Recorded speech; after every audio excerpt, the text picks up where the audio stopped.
O compromisso com a educação integral. O Currículo Paulista considera a educação integral como a base da formação dos estudantes do Estado, independente da rede de ensino que frequentam e da jornada que cumprem.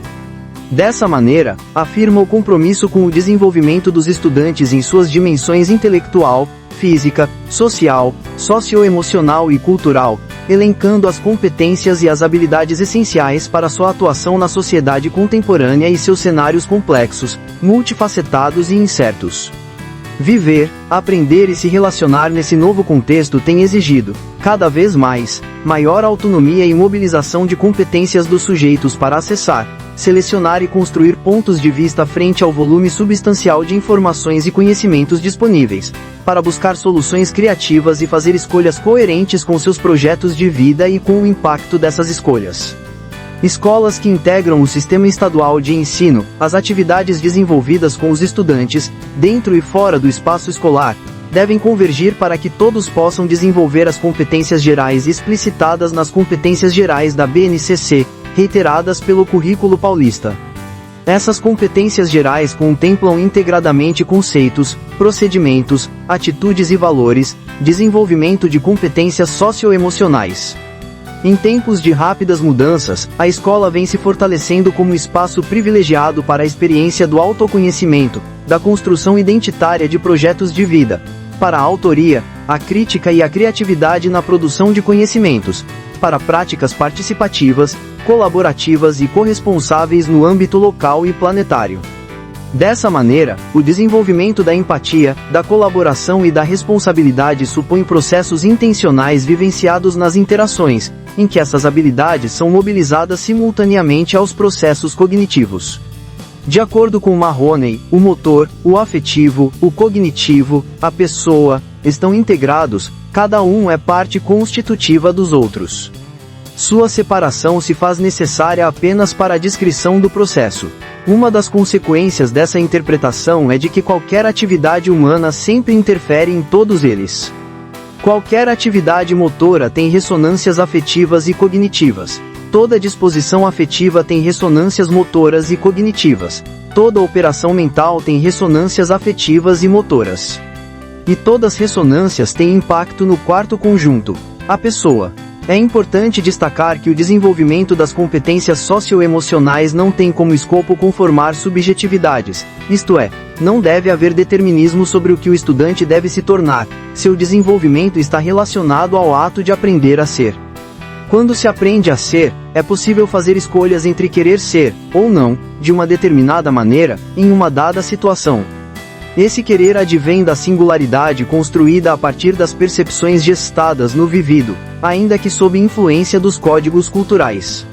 É importante reforçar que, sendo as competências cognitivas e socioemocionais indissociáveis, sua mobilização também ocorre simultaneamente, fato que deve ser intencionalmente explorado a fim de garantir o perfil do estudante previsto nas competências gerais. Nesse sentido, empatia não deve ser trabalhada sem a perspectiva do pensamento crítico orientado pelo conhecimento, sob o risco de tornar-se submissão. A colaboração deve ser aliada à capacidade de argumentação, de acordo com os objetivos pretendidos. Competências como a comunicação, autogestão, criatividade, empatia, colaboração e autoconhecimento, quando trabalhadas intencionalmente nas práticas, impactam de modo positivo a permanência e o sucesso dos estudantes na escola, têm relação direta com a continuidade dos estudos, com a empregabilidade e outras variáveis ligadas ao bem-estar. Práticas de ensino e de aprendizagem que consideram o estudante em sua integralidade estão longe de práticas que normatizam comportamentos, rotulam ou buscam adequar os estudantes a um modelo ideal de pessoa. A educação integral demonstra o interesse em atender às necessidades de ensino e de aprendizagem pelo olhar sistêmico, por parte dos profissionais da educação, para essas aprendizagens e o modo como elas se apresentam em nossa sociedade. Para que o conjunto das possa ser, é necessário enxergar o estudante de uma nova forma, é necessário acreditar que todos podem aprender e ter a necessária flexibilidade para a adoção de estratégias metodológicas que promovam o protagonismo e a autonomia dos estudantes. O Currículo Paulista preconiza a adoção de práticas pedagógicas e de gestão que levem em consideração o compromisso com a formação e o desenvolvimento humano, Uma visão plural, singular e integral da criança, do adolescente, do jovem e do adulto, do professor, nos âmbitos pessoal e profissional. O acolhimento das pessoas em suas singularidades e diversidades, o combate à discriminação e ao preconceito bem como a afirmação do respeito às diferenças. A necessidade de construir uma escola como espaço de aprendizagem, de cultura e de democracia, que responda ao desafio da formação dos estudantes para atuar em uma sociedade altamente marcada pela tecnologia e pela mudança. Educação integral é espaço de aprendizagem em todas as dimensões da pessoa, sendo considerados verdadeiros polos de produção de conhecimentos por meio de metodologias colaborativas centradas no estudante. Espaços de aprendizagens não se limitam àqueles situados no interior da escola. Os ambientes não formais de aprendizagem constituem-se como relevantes no processo de formação integral. É necessário que as orientações do currículo paulista sejam observadas por todos os envolvidos no processo educacional. O currículo paulista define competência como a mobilização de conhecimentos, conceitos e procedimentos, habilidades, práticas, cognitivas e socioemocionais, atitudes e valores para resolver demandas complexas da vida cotidiana, do pleno exercício da cidadania e do mundo do trabalho.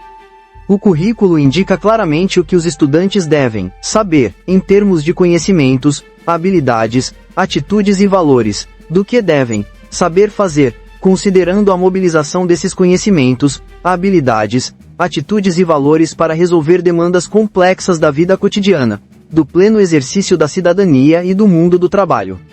Espera-se que essas indicações possam orientar as escolas para o fortalecimento de ações que assegurem aos estudantes a transposição de conhecimentos, habilidades, atitudes e valores em intervenções concretas e solidárias, aprender a fazer e a conviver, no processo da construção de sua identidade, aprimorando as capacidades de situar-se e perceber-se na diversidade, de pensar e agir no mundo de modo empático, respeitoso à diversidade, criativo e crítico, aprender a ser, bem como no desenvolvimento de sua autonomia para gerenciar a própria aprendizagem e continuar aprendendo, aprender a aprender.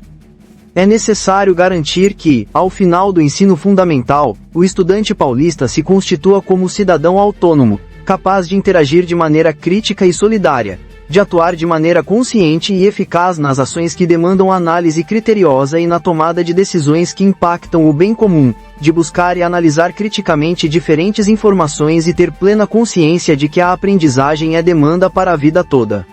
O estímulo e o apoio à construção do projeto de vida dos estudantes. Na BNCC, a competência geral 6 do currículo paulista refere-se à necessidade de que os estudantes paulistas sejam apoiados na construção de seu projeto de vida, o que supõe que precisam ter condições e espaços para refletir sobre seus objetivos, aprender a planejar, a definir metas, a se organizar para alcançá-las. Currículo paulista evidencia a necessidade de que os estudantes, ao longo da escolaridade básica, possam desenvolver um projeto de vida individualizado, que lhes permita identificar suas aspirações, bem como as potencialidades e desafios para concretizá-las. A chance de um estudante construir um projeto de vida que atenda às suas aspirações está relacionada às oportunidades para o desenvolvimento do autoconhecimento, e para que desenvolva e exercite a autoria e o protagonismo. Assim, embora previsto na BNCC para o desenvolvimento nos anos finais do ensino fundamental, é desejável que concorram para que os estudantes desenvolvam progressivamente competências e habilidades relativas à autoria e ao protagonismo, inclusive em relação às escolhas que possam convergir para a construção de seu projeto de vida. É preciso ainda que a escola amplie a autonomia dos estudantes, amplie as situações em que estes possam fazer escolhas na delimitação de projetos, nas definições relativas à organização do espaço e dos tempos escolares. A construção de um projeto de vida não deve seguir um roteiro fechado, nem se limitar ao âmbito do estudo e do trabalho. Deve dar-se em um processo flexível, que permita reflexões e revisões constantes, sempre conectado com a história pessoal de cada estudante, o contexto social e histórico de sua vivência e em articulação com suas expectativas relativas também à adoção de estilos de vida, posturas e hábitos saudáveis, sustentáveis e éticos. Esse processo deve ser apoiado pelo conjunto de práticas escolares, considerando como centrais o protagonismo e a formação integral dos estudantes. É possível que este processo possa contar com a tutoria de professores e de estudantes dos anos finais do ensino fundamental e médio. A presença da tecnologia na vida tem ressignificado o cotidiano. O papel da escola consiste em inserir os estudantes nas mais diferentes culturas requeridas pela sociedade do conhecimento. O letramento convencional, os multiletramentos e os novos letramentos se fazem necessários para a formação integral dos estudantes e, dessa forma, para a inserção nas culturas letrada, artística, do movimento, científica, popular, digital, entre outras. O uso das tecnologias digitais de informação e comunicação, TDIC, e tecnologias de informação e comunicação, TIC, envolve postura ética, crítica, criativa, responsável. Essa postura precisa ser trabalhada na escola associada ao desenvolvimento de competências e habilidades voltadas à resolução de situações problema, ao estímulo ao protagonismo e à autoria. Para ampliar e ressignificar o uso das tecnologias, o Currículo Paulista contempla essa temática nos vários componentes curriculares. Dessa maneira, pretende-se possibilitar o desenvolvimento de competências e habilidades que permitam aos estudantes buscar dados e informações de forma crítica nas diferentes mídias, analisando as vantagens do uso e da evolução da tecnologia na sociedade atual, como também seus riscos potenciais, apropriar-se das linguagens da cultura digital, dos novos letramentos e dos multiletramentos, ampliando as possibilidades de acesso à ciência, à tecnologia, à cultura e ao trabalho. Usar diversas ferramentas de software e aplicativos para compreender e produzir conteúdos em diversas mídias, simular fenômenos e processos das diferentes áreas do conhecimento, elaborar e explorar diversos registros de representação matemática, utilizar, propor e implementar soluções, processos e produtos, envolvendo diferentes tecnologias para identificar, analisar, modelar e solucionar problemas complexos em diversas áreas da vida cotidiana, explorando de forma efetiva o raciocínio lógico, o pensamento computacional, o espírito de investigação e a criatividade. O Currículo Paulista parte do pressuposto de que a avaliação deve ser encarada como recurso pedagógico que permite acompanhar a progressão das aprendizagens, oferecendo subsídios para a análise do processo de ensino. Os resultados dos processos avaliativos devem concorrer para que os estudantes avancem em suas aprendizagens e para que os professores façam ajustes em suas práticas para garantir a qualidade dessas aprendizagens. A avaliação produz informações no que diz respeito à aprendizagem, às necessidades de recuperação e de reforço à própria prática em sala de aula, permitindo adequações e mudanças metodológicas. Avaliar demanda um olhar atento em relação aos avanços, bem como pensar em instrumentos pelos quais possa diagnosticar as aprendizagens dos estudantes e seus níveis de proficiência a respeito do que lhes foi ensinado e planejar ações necessárias para que todos possam aprender. A avaliação permeia o processo do ensino e da aprendizagem, trazendo subsídios para a revisão do plano de ensino a partir do acompanhamento do processo integral do desenvolvimento de cada estudante, para assegurar a todos as competências gerais ao final da educação básica. A avaliação íntegra constitui um espaço crítico reflexivo da prática docente. Deve-se garantir coerência com os princípios pedagógicos que orientam o desenvolvimento pleno dos estudantes. No processo avaliativo, é necessário que se considerem as aprendizagens prescritas no Currículo Paulista. Na educação infantil, a avaliação deve ser realizada por meio de observações e dos mais diversos registros, conforme a Lei de Diretrizes e Bases da Educação. Na seção 11, artigo 31, a avaliação far-se-á mediante o acompanhamento e registro do seu desenvolvimento, sem o objetivo de promoção, mesmo para o acesso ao ensino fundamental. Como exemplo de registros, podemos citar relatórios, fotografias, filmagens, produções infantis, diários, portfólios, murais, entre outros.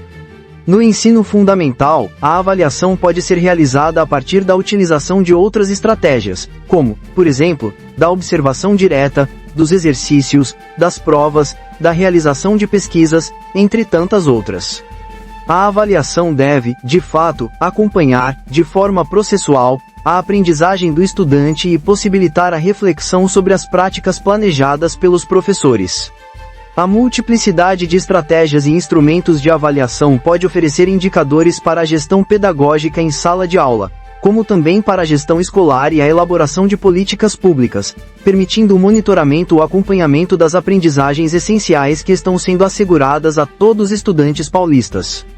Anos finais. Conforme a BNCC, nos anos finais, os estudantes se deparam com desafios de maior complexidade, sobretudo devido à necessidade de se apropriarem das diferentes lógicas de organização dos conhecimentos, relacionados às áreas de conhecimento.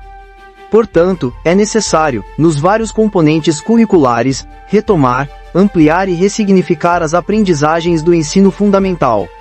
Anos iniciais. Os estudantes, dessa fase, inserem-se em uma faixa etária que corresponde à transição entre infância e adolescência. As mudanças próprias dessa fase da vida implicam a compreensão do adolescente como sujeito em desenvolvimento, com singularidades e formações identitárias culturais próprias, que demandam práticas escolares diferenciadas, capazes de contemplar suas necessidades e diferentes modos de inserção social.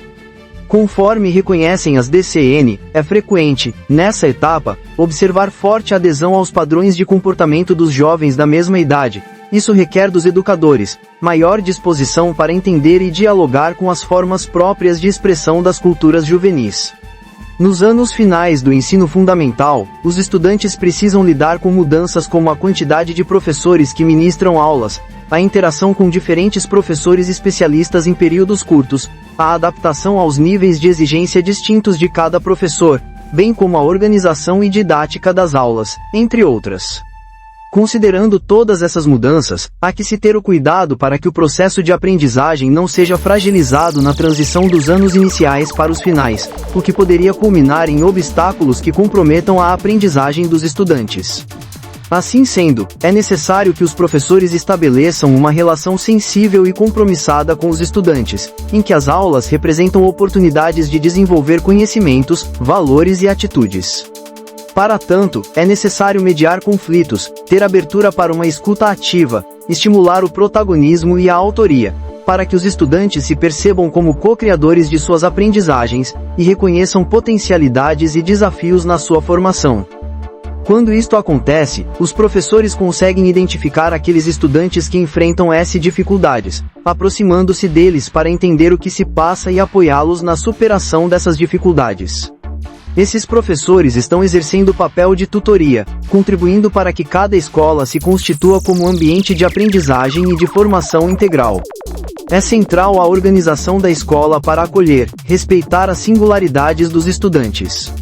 Conforme as diretrizes curriculares nacionais gerais para a educação básica em seu artigo 20, é princípio orientador de toda ação educativa o respeito aos educandos e a seus tempos mentais, socioemocionais, culturais e identitários, sendo de responsabilidade dos sistemas a criação de condições para que crianças, adolescentes, jovens e adultos tenham a oportunidade de receber a formação que corresponda à idade própria de seu percurso escolar.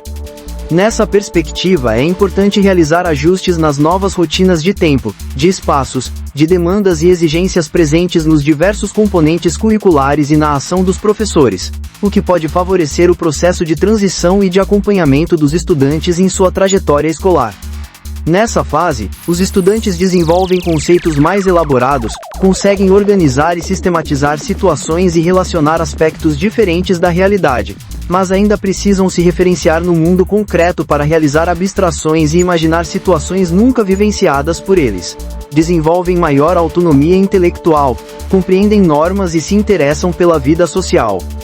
Torna-se importante promover discussões sobre a adolescência, entendida como uma fase de transição, bem como repensar a função da escola no processo de formação integral dos estudantes. Em decorrência do avanço e da multiplicação das tecnologias de informação e comunicação, os estudantes estão dinamicamente inseridos nessa cultura, não somente como consumidores. Os jovens têm se engajado como protagonistas da cultura digital, envolvendo-se em novas formas de interação multimediática e multimodal e de atuação social, em rede. Essa cultura, também, apresenta forte apelo emocional e induz ao imediatismo de respostas e à efemeridade das informações, privilegiando análises superficiais e o uso de imagens e formas de expressão mais sintéticas, diferentes dos modos de dizer e argumentar característicos da vida escolar. Esse quadro impõe à escola desafios ao cumprimento do seu papel em relação à formação das novas gerações.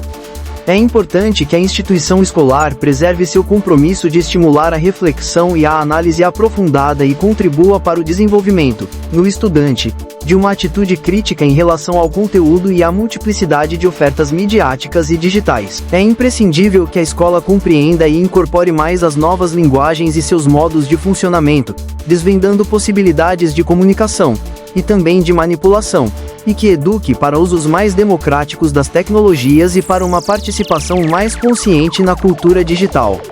Ao aproveitar o potencial de comunicação do universo digital, a escola pode instituir novos modos de promover a aprendizagem, a interação e o compartilhamento de significados entre professores e estudantes. Esse processo de formação exige a articulação entre as competências cognitivas e as socioemocionais para que esses estudantes possam ser protagonistas do seu conhecimento e suas escolhas estejam em acordo com o seu projeto de vida.